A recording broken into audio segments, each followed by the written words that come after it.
Welcome to Academic Gain Tutorials.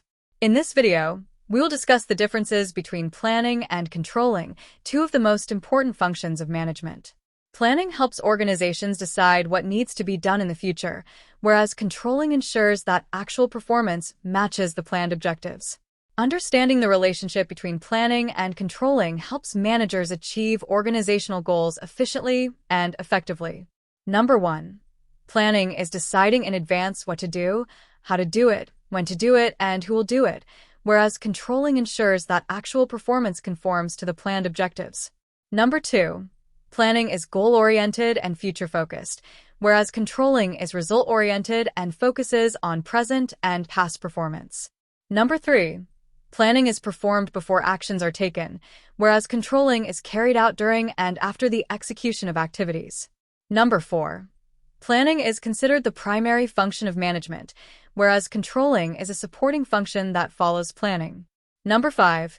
Planning aims to establish objectives and determine courses of action, whereas controlling aims to ensure that those objectives are successfully achieved. Number 6. Planning focuses on what should be done, whereas controlling focuses on what is actually being done. Number 7.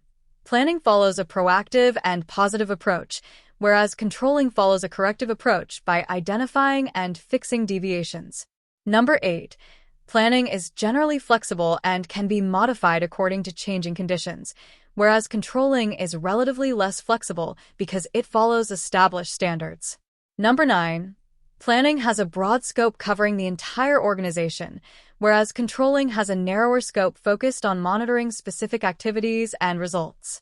Number 10. Planning lays down the path and direction for achieving goals, whereas controlling ensures that the organization remains on the correct path. Number 11. Planning is based on objectives, policies, forecasts, and assumptions, whereas controlling is based on standards, measurements, and performance evaluations. Number 12.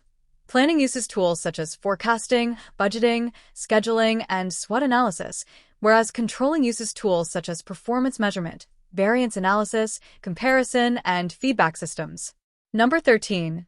Planning produces plans, strategies, programs, and budgets, whereas controlling produces reports, evaluations, comparisons, and corrective actions. Number 14.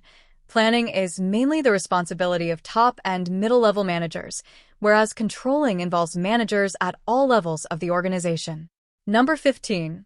Planning involves uncertainty and future-related risks, whereas controlling helps reduce risks by detecting deviations and taking corrective measures.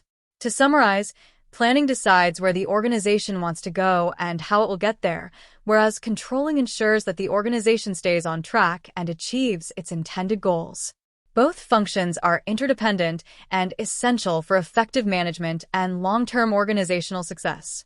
If this lecture was helpful, give it a thumbs up and subscribe to the channel. Thank you.